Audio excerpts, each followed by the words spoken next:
નમસ્કાર વિદ્યાર્થી મિત્રો, હું લીના મહેશ્વરી. આજે આપણે ધોરણ 8 વિષય હિન્દીમાં પાઠ 9 મમતા વિશે જોઈશું. પાઠ 9 મમતા.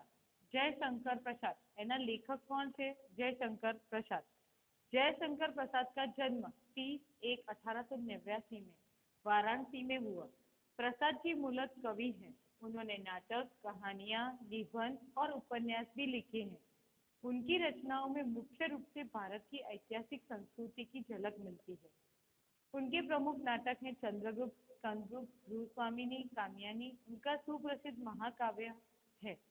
उनका निधन એટલે કે मृत्यु 14/1/1933 को हुआ है. 14/1/1933 को हुआ है. जयशंकर प्रसाद द्वारा रचित इस कहानी की नायिका ममता है. मुख्य पात्र कौन से? श्रीनी ममता. ममता विधवा है. रोहतास दुर्ग के मंत्री चुंडामणि अपनी इस एकमात्र स्नेहपालिता पुत्री के दुख से अत्यंत दुखी हैं. वे उसका भविष्य सुरक्षित करने का प्रयास करते हैं, किंतु पिता द्वारा भिजवाए स्वर्ण उपहारों को वो ममता लौटा देती है. डोलियों में छिपकर बैठे पठान सैनिकों ने अगले ही दिन दुर्ग पर अधिकार कर लिया. चुंडामणि वहीं मारे गए, किंतु ममता वहां से सुरक्षित काशी के उत्तर में स्थित एक बिहार में जा पहुंची और वहीं रहने लगी. लंबा समय बीत गया. अपनी झोंपड़ी में बैठी ममता दीप के आलोक में पाठ कर रही थी. एक भीषण और हताश आकृति ने आश्रय मांगा. संकोच पूर्वक ममता ने अतिथि धर्म का पालन करते हुए उस पथिक को आश्रय दिया. वह पथिक कोई और नहीं, हुमायूं था, जिसने सुबह होने पर अपने एक सैनिक मिर्जा को इस वृद्धा की छोटी झोंपड़ी बनवाने का आदेश दिया. ममता अब 70 वर्ष की हो चली थी. अचानक उसे एक अश्वारोही की आवाज सुनाई दी, जो उसकी झोंपड़ी के बारे में पता पूछ रहा था. ममता उस मुगल अश्वारोही को वह स्थान सौंपकर अनंत यात्रा पर चली गई. उस स्थान पर एक आकर्षक मंदिर बना, जिसके शिलालेख पर सातों देश के नरेश, हुमायूं और उसके पुत्र अकबर का नाम तो था, किंतु ममता का कहीं जिक्र तक न था. चलो હવે આપણે પાઠ તરફ જઈએ. रोहतास दुर्ग के प्रकोष्ठ में बैठी हुई, प्रकोष्ठ એટલે रूम, युवती ममता शौन के तीक्ष्ण गंभीर प्रवाह को देख रही थी. रोहतास दुर्ग के प्रकोष्ठ में बैठी हुई ममता शौन के तीक्ष्ण गंभीर प्रवाह को देख रही थी. मन में वेदना, मस्तक में आंधी. मन में वेदना એટલે દુખી હતી. मस्तक में आंधी. आंखों में पानी की बरसात लिए वह विकल थी એટલે दुखी હતી. वह रोहतास दुर्ग के मंत्री चुंडामणि की एकमात्र पुत्री थी. रोहतास दुर्ग એટલે જે રાજ્ય છે એના મંત્રી ચુંડામણીની એકમાત્ર दुहिता એટલે पुत्री હતી. उसके लिए कोई अभाव होना असंभव था, परंतु वो विधवा थी. एना माटे अभाव, कोई वस्तुनी खोट होवी ए असंभव હતું, परंतु ते विधवा હતી. उसकी विडंबना का अंत कहाँ था? एनी तकलीफों कोई ज अंत હતો नहीं. चुंडामणि ने चुपचाप उस प्रकोष्ठ में प्रवेश किया. चुंडामणिए शांतिथी कोईने अवाज कर्या बगर, जणाया बगर ए रूम में प्रवेश कर्यो. शौन के प्रवाह और उसकी कलनाद में ममता अपना जीवन मिलाने में बेसी थी. शौन એટલે નદી, નદીનો પ્રવાહ અને उसकी कलनाद में એના અવાજથી મમતા પોતાના જીવનમાં મિલાને में બેસી थी. એટલે એ પ્રવાહમાં એ એટલી ખોવાઈ ગયેલી હતી. પિતા का आना जान न सकी. એના પિતા રૂમમાં આવ્યા છે એ જોઈ ન સકી. એને ખબર જ ના પડી. ચુંડામણી વ્યતીત હોવું છે. એના પિતા ખૂબ જ વ્યતીત ઉઠા એટલે કે એકદમ દુઃખી થઈ ગયા. સ્નેહપાલિતા પુત્રી के लिए क्या करे? સ્નેહપાલિતા એટલે લાડલી પુત્રી માટે શું કરે? यह स्थिर न कर सकते थे. એવું એ વિચારી શકતા નતા. એટલે શું કરે એવું એમના વિચારમાં સ્થિર થઈ ગયા હતા. એ વિચારો એમના સ્થિર થઈ ગયા હતા કે એના માટે શું કરે, દીકરી માટે શું કરે. लौटकर बाहर चले गए. ऐसा प्राय होता, परंतु आज मंत्री के मन में बड़ी दुश्चिंता थी. पैर सीधे न पड़ते थे. लौटकर बाहर चले गए. ए रूम थी बहार गया. ऐसा प्राय होता था એવું માનવામાં આવ્યું હતું, परंतु आज मंत्री के मन में बड़ी दुश्चिंता थी. दुश्चिंता એટલે મનમાં વિચારો આવતા હતા, ખોટા વિચારોને દુઃખી થતા હતા. पैर सीधे न पड़ते थे. एकदम એમને જ્યારે એમની પત્ની દીકરીને પુત્રીને જ્યારે આવી રીતે દુઃખી જોઈ ત્યારે એમના पैर सीधा पड़ता न હતા. एक पहर बीत जाने पर वे फिर ममता के पास गए. पहर એટલે બપોરનો સમય, સવારનો સમય, સાંજનો સમય, રાતનો સમય. एक समय बीते એને પહર કહે છે.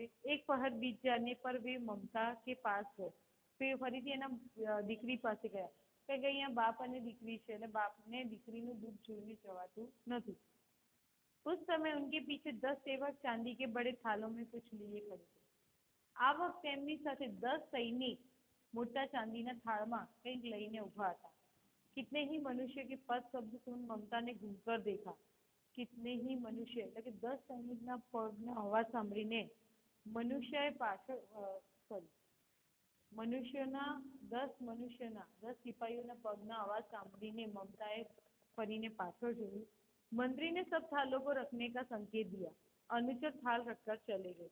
મંત્રીએ બધા જ થાળને રાખવાનો આદેશ આપ્યો, સંકેત કર્યો અને अनुचर थाल રાખીને જતા રહ્યા. अनुचर એટલે કે સિપાही. ममता ने पूछा, यह क्या है पिताजी? મમતાએ પૂછ્યું, આ શું છે પિતાજી? तेरे लिए बेटी उपहार है कहकर ચુંડામણીને આવરણ ઉલગ્યા. તારા માટે ભેટ લાવ્યો છું એમ કરીને આવરણ એટલે કે જે થાળ ઉપર કપડું રાખવામાં આવ્યું હતું એને જે પડદું હતો એને શું કહેવાય? આવરણ. वो हटा दिया. स्वर्ण का पीलापन उस सुनहरी संध्या में विकर्ण होने लगा. स्वर्ण એટલે સોનું. स्वर्ण का पीलापन सोનું पीला रंगનું હોય. स्वर्ण का पीलापन उस सुनहरी संध्या में विकर्ण होने लगा એટલે કે સાંજનો સમય હતો, હલકો તડકો હતો, એમાં આ સોનેરી જે રંગ છે એ ફેલાવા લાગ્યો. મમતા ચોક ઉઠી. इतना स्वर्ण ये कहाँ से आया?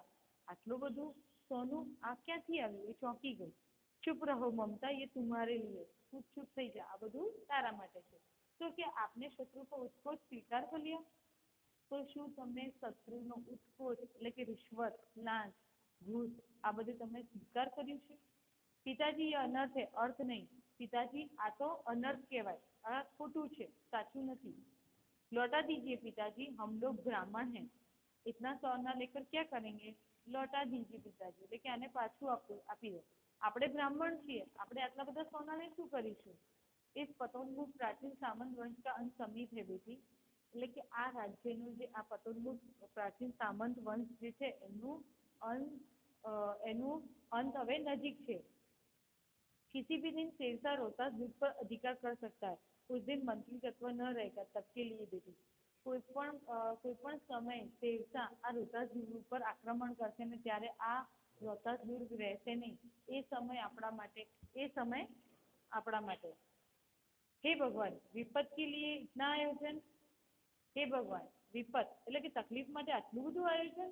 परमपिता की इच्छा के विरुद्ध इतना साहस. विपत के लिए इतना आयोजन. अरे भगवान तकलीफ માટે આટલું બધું આયોજન પહેલેથી. परमपिता की इच्छा के विरुद्ध इतना साहस એટલે કે ભગવાનની ઈચ્છા વિરુદ્ધ તમે આટલું બધું સાહસ કઈ રીતે કર્યું? पिताजी क्या भीख न मिलेगी? क्या कोई हमें 2 मुट्ठी अन्न न देगा? यह असंभव है. फेर दीजिए पिताजी, मैं कांप रही हूँ. इसकी चमक आंखों को अंधा बना रही है. અહીંયા મમતા એક સ્વાભિમાની હતી.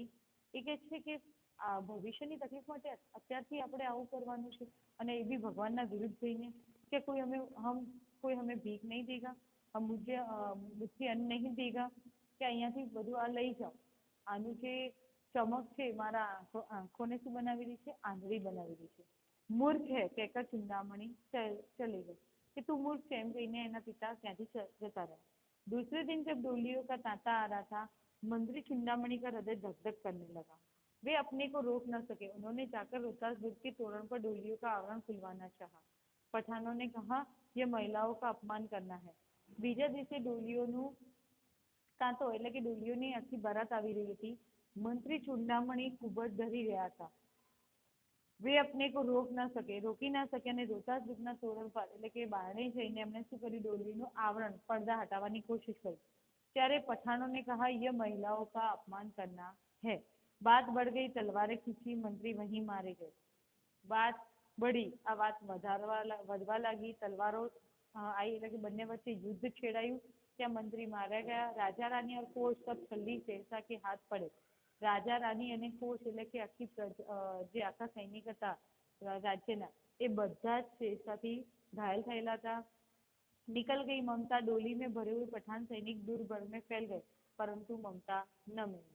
મમતા ત્યાંથી ભાગી ગઈ અને ડોલીમાં ભરેલા જે પઠાણ સૈનિક હતા એ આખા મહેલમાં ફરી વળ્યા પણ મમતા મળી નહીં. काशी के उत्तर में स्थित धर्मचक्र विहार मौर्य और गुप्त सम्राटों की कीर्ति का खंडर था। એટલે કે કાશીના ઉત્તર દિશામાં એક ખંડરમાં જઈને વસી।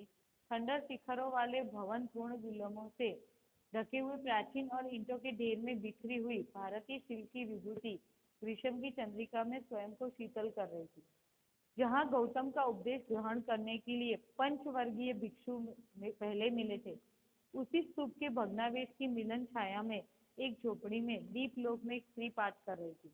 જ્યાં ગૌતમ બુદ્ધનો પાઠ સાંભળવા પંચવર્ગીય ભિક્ષુ જ્યાં સાંભળવા આવ્યા હતા એ જ જગ્યાએ ભગ્નાવશેષની મિલન છાયામાં એટલે ભગવાનની આરાધનામાં એક ઝોપડીમાં દીપલોકમાં દીવો પ્રગટાવીને એના પ્રકાશમય ભગવાનનો પાઠ કરી રહી હતી। ન નયા શ્રીવંતયનો માં એ જનાહ पर्यु पासके पाठ रुक गया। एक भीषण और हताश आकृति दीपक के मंद प्रकाश में सामने खड़ी थी। अचानक पाठ करता करता ही रोकाई गई। केम? कारण कि जे दीपक एने जलाया तो एना प्रकाश में एक भीषण और हताश आकृति एनी सामे आवीने उभी रही। स्त्री उठी, उसने कपाट बंद करना चाहा। कपाट એટલે કે રૂમનો દરવાજો। परंतु उस व्यक्ति ने कहा, माता मुझे आश्रय दीजिए, आश्रय चाहिए। એ જેવું બંધ કરવા ગઈ ત્યારે દરવાજો રોક્યો એ વ્યક્તિ એને કહ્યું કે માતા મને આશ્રય એટલે કે મને અહીંયા આરામ કરવું છે। तुम कौन हो? સ્ત્રીને પૂછા। તમે કોણ છો? સ્ત્રીએ કહ્યું, मैं मुगल हूँ, चौथा युद्ध में शेरशाह से विपन्न होकर रक्षा चाहता हूँ। હું મુગલ છું, ચોથા યુદ્ધમાં શેરશાહથી હું વિપન્ન એટલે ઘાયલ થઈને અહીંયા આવ્યો છું રક્ષા માટે। इस रात अब आगे चलने में असमर्थ हूँ। હવે આનાથી વધારે આગળ હું ચાલી શકું એમ નથી। क्या? शेरशाह से? स्त्री ने अपने ओठ काट लिए। हाँ माता। શું શેરશાહથી એમ કરીને એને પોતાની વાત કાપી નાખી। એટલે સામેના વ્યક્તિ કહ્યું, हाँ माता, परंतु तुम भी वैसे ही क्रूर हो। वही भीषण रक्त की प्यास, वही निष्ठुर प्रतिबंध तुम्हारे मुख पर भी है। सैनिक, मेरी कुटी में स्थान नहीं है, जाओ कहीं दूसरा आश्रय खोज लो। શેરશાહે આખા રાજ્યને મારી નાખ્યું હતું એટલે મમતા ડરેલી હતી। એને લાગ્યું કે આ જે વ્યક્તિ આવ્યો છે આશ્રય માંગવા એ પણ શેરશાહ જેવો છે એટલે એને કહે છે, તું પણ એવો જ છે, તારામાંથી પણ રક્તની પ્યાસ આવે છે, તારું પ્રતિબિંબ બી એવું જ દેખાય છે। તારા માટે મારા સ્તુતિયામાં કોઈ સ્થાન નથી, તું અહીંયાથી જતો રહે। गला सूख रहा है, साथी छूट गए, अश्व गिर गए। इतना थका हुआ हूँ। इतना कहते कहते वह व्यक्ति ढंग से बैठ गया। गलो सुकाई गयो છે, साथी छूटी गया છે, अश्व पड़ी गया છે। એટલો થાકેલો છે એમ કરીને ચક્કર ખાઈને પડી જાય છે, બેભાન થાય છે।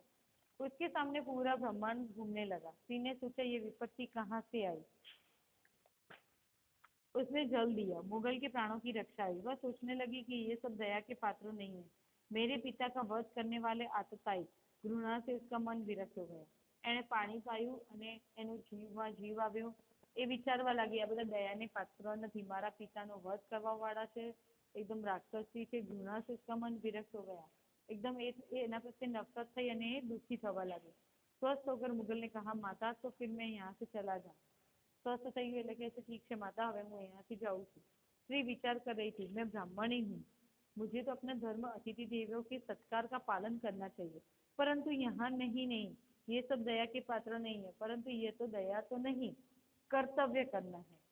मुगल अपनी तलवार टेक कर उठ खड़ा हुआ। ममता ने कहा, क्या आश्चर्य है कि तुम भी छल न करोगे। ठहरो। એટલે કે એના મમતાના મગજમાં એવા વિચાર આવે, ઘણીવાર સારા વિચાર આવે, ઘણીવાર ખરાબ વિચાર આવે। એને થાય છે કે આ દયાને પાત્ર નથી। બીજી બાજુ વિચાર આવે છે કે હું તો બ્રાહ્મણી છું, આપણે અતિથિ દેવો સત્કાર કે એ ભાવના મારે રાખવી જોઈએ ને મારે એને આશ્રય આપવો જોઈએ। પછી એને કહે છે કે હું કઈ રીતે વિચારું કે તું પણ આવો નહીં નીકળે, છલ કપટ નહીં કરે મારી સાથે। छल नहीं, तब नहीं स्त्री, जाता हूँ। तैमूर का वंशधर स्त्री से छल करेगा, जाता हूँ, भाग्य का खेल है। छल અને અમે તૈમૂર વંશ ક્યારે સ્ત્રી સાથે છલ ના કરે એટલે કે એવું તમને લાગે છે તો હું અહીંયાથી જઉં છું। ભાગ્ય का खेल એટલે ભાગ્યની વાત છે, નસીબની વાત છે। ममता ने कहा, यह कौन दुर्ग है, यही झोपड़ी न, जो चाहे ले लो, मुझे तो अपना कर्तव्य निभाना पड़ेगा। जाओ, भीतर थके हुए पथिक, तुम चाहे कोई भी हो, मैं तुम्हें आश्रय देती हूँ। सब अपना धर्म छोड़ दे तो क्या मैं भी छोड़ दूँ। मुगल ने चंद्रमा के मंद प्रकाश में वह महिमामय मुखमंडल देखा। उसने मन ही मन नमस्कार किया। ममता पास की टूटी हुई दीवारों में चली गई। भीतर थके प्रतीक ने झोपड़ी में विश्राम किया। ममताए कहूं, हे दुर्ग, झोपड़ी ये झोपड़ी न चाहे जो ले लो, એટલે તને ઝોપડી જોઈએ જે જોઈએ તું લઈ લે, મારે તો મારું ફરજ નિભાવવાનું છે। થાકેલો તું ચાહે કોઈ ભી હો, મેં તુझे આશ્રય દઉંगी। તું એટલો થાકેલો છે, તું કોઈ પણ હો, હું તને આશ્રય તો આપીશ। હું મારું ધર્મ નહીં છોડું, બીજા ભલે છોડે। અને એમ કરતા કરતા ચંદ્રના પ્રકાશમાં એ વ્યક્તિ આ મમતાની એક છાયા મુખમંડલ મહિમા પ્રતિમા જુએ છે, એને નમસ્કાર કરે છે। મહિમા ત્યાંથી જતી રહે છે અને પેલો પથિક એ શું કરે છે, આ રૂમમાં विराम करे थे। प्रभात में खंडर की संधि में ममता ने देखा सैकड़ों अश्वारोही उस प्रांत में घूम रहे हैं। वह अपनी मूर्खता पर स्वयं को कोसने लगी। सवारे उठीने जुए છે તો સેંકડો અશ્વારોહી એટલે ઘોડે સવારો ત્યાં ફરી રહ્યા છે, એટલે પોતાની જાતને કોસવા લાગી કે કદાચ મને મારવા આવ્યા છે, મારી સાથે છલ કપટ થઈ રહી છે। एकाएक झोपड़ी से निकलकर उस पथिक ने कहा, मिर्जा मैं यहाँ हूँ। એ પથિક એને બહાર નીકળીને કહ્યું, મિર્જા હું અહીંયા છું। शब्द सुनते ही प्रसन्नता की चित्कार ध्वनि से वह प्रांत गूंज उठा।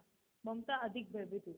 आटला शब्द સાંભળતા સેંકડો અશ્વારોહી પ્રસન્ન થઈને ત્યાં खुश થઈ ગયા અને પણ બીજી બાજુ મમતા ખૂબ જ ડરી ગઈ।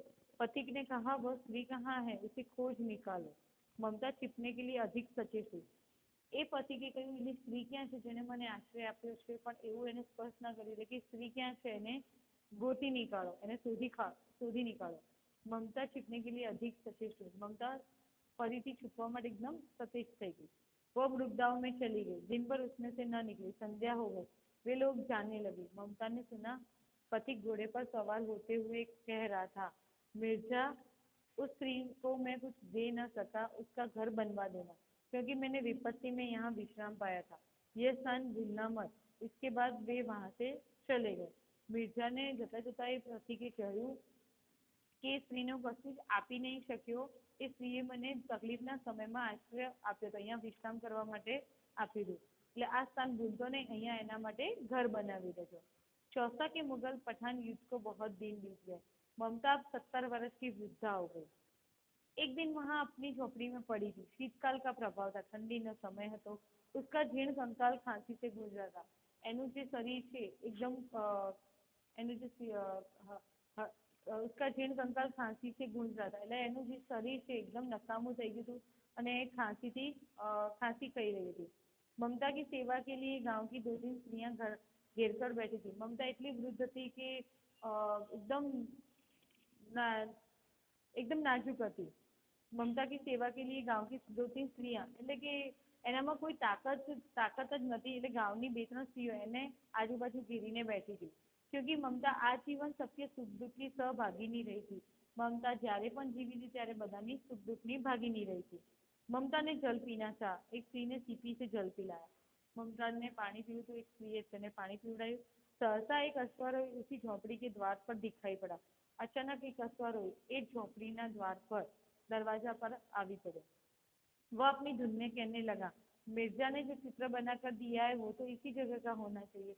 મિર્જાએ જે ચિત્ર બનાવી આપ્યું છે એ ચિત્ર તો આ ઝોપડીનું જ લાગે છે, પોતાની જાતને જ કહેતો હતો। वो बुढ़िया मर गई होगी। अब किससे पूछूं कि एक दिन सहसा हुमायूं के छप्पर के नीचे बैठे थे। के लिए बुढ़िया तो मरी गई हશે, હવે કોને પૂછું કે सहसा हुमायूं એટલે કે રાજા હુમાયુ કયા છતની નીચે बैठा था। यह घटना अभी तो 47 वर्ष से ऊपर की है। आने वाले 47 वर्ष ऊपर થઈ ગયા છે। ममता ने अपने विकल कानों से सुना। उसने पास की स्त्री से कहा, उसे बुलाओ। ममताए विकल એટલે કે નબળા કાનથી એને સાંભળ્યું અને કહ્યું કે એલા પુરુષને અહીંયા બોલાવો। अश्वारोही पास आया। ममता ने रुक कर कहा, मैं नहीं जानती कि वह सहसा था या साधारण मुगल, पर एक दिन इसी झोपड़ी के नीचे वह रहा। अश्वारोही નજીક આવ્યો ત્યારે એને કહ્યું કે હું નથી जानती કે રાજા હતો કે સાધારણ યુવક, પણ એક દિવસ એ આ ઝોપડીમાં જ રોકાયો હતો। मैंने सुना था कि वह मेरा घर बनवाने की आज्ञा दे चुका था। भगवान ने सुन लिया। मैं સાંભળ્યું કે મારા ઘર મારું ઘર બનાવવાની તમને આજ્ઞા આપી ગયો હતો। ભગવાને મારી સાંભળી લીધી। आज मैं इसे छोड़ जाती हूँ। अब तुम इसका मकान बनाओ या महल। હું આ જગ્યાને છોડીને જઉં છું, હવે તું આનું મકાન બનાવ યા મહેલ એ તમારે જોવાનું। मैं अपने चिर विश्राम गृह में जाती हूँ। હું સદાય માટે વિદાય લઈ રહી છું। बुढ़िया के प्राण पखेरु उड़ गए એટલે કે बुढ़िया અહીંયા મૃત્યુ પામ્યું. તો અશ્વારોહી અવાક ખડા રહી ગયા અને અશ્વારોહી એકદમ દંગ થઈ ગયા, નવાઈ પામી ગઈ. वहाँ एक अष्टकोण मंदिर बना और उस पर शिलालेख लगाया गया. ત્યાં મમતાના નામનું મમતા માટે ઘર બનાવવાનું કીધું હતું હુમાયુએ, પરંતુ ત્યાં ઘર ના બન્યું. ત્યાં શું બન્યું? એક અષ્ટકોણ મંદિર બન્યું અને એના શિલાલેખ ઉપર લખાઈ ગયું, सातों देश के नरेश हुमायूं ने एक दिन यहाँ विश्राम किया था. एक शिलालेख पर लखायु, सातों देश के नरेश हुमायूं ने एक दिन यहाँ विश्राम किया था. उनके पुत्र अकबर ने उनकी स्मृति में यह विशाल गगनचुंबी मंदिर बनवाया, पर उसमें ममता का कई नाम था. गगनचुंबी આકાશને ચુંબે એટલું અષ્ટકોણ મંદિર બનાવ્યું, પણ ત્યાં એ શિલાલેખ પર મમતાનું કોઈ જ નામ નિશાન હતું નહીં. અહીંયા પાઠ પૂર્ણ થાય છે. પાઠ વાંચજો, એનો અભ્યાસ કરજો અને જો કોઈ પ્રશ્ન હોય તો મારો